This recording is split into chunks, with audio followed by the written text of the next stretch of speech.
This is Tom Doody, middle-aged American living in New Jersey near the Lincoln Tunnel. If you were to visit my website, you would type Howdy Doody into Google. You'll find the correct spelling of the famous puppet. You then combine Tom Doody in a Google search for my site. I entered La Gran Via today and had a coffee to my spec on the counter within minutes without saying a word. And I only approached the counter to retrieve the coffee. I did not pay at that moment. I just returned to the back wall and began writing my mother. My attention went to a man whose words indicated he had been waiting, and I was served before him because I am white. I could say no fue. He could say fue. I could say no fue. He could say fue until we tired of this exercise and nothing would be resolved. I often get preferential treatment, and I am known not to be ignored. So I am self-conscious about my appearance that I am demanding special treatment, which is why I stay to the back of the room and say nothing in a situation like I was in today. A few hours have passed until now as I tap away trying to reach a point of relevance. And I have two. One, it's not my problem. Whether or not I get preferential treatment for being white is between the place of business and any cliente who objects. Since I am comfortable that I did not demand special treatment, I'm okay. Two, the fault of the man who complained is traceable to a person who overvalues his or her own experience. He is not a regular, and he only sees this tall, white man get served in preferential order. So he sees that he is Latino and I am not. So with a total research of about 3 minutes, he declares racism. If his research had been more thorough, he might see my years invested in becoming a regular, where I could see others benefit from preferential treatment. He might also consider what the disorder looks like from behind the counter. Each employee knows I know what I want, and I know how to ask for it. So I'm easy to serve, and it's human nature to choose easy. I also tip consistently, but not in excess of what others tip. Legal cases that change the way we treat one another bring much needed change.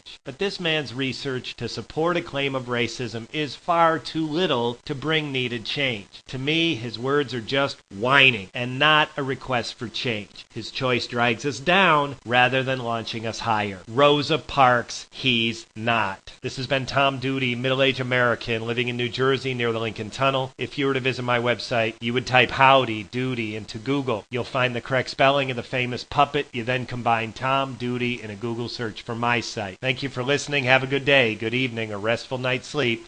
Ciao.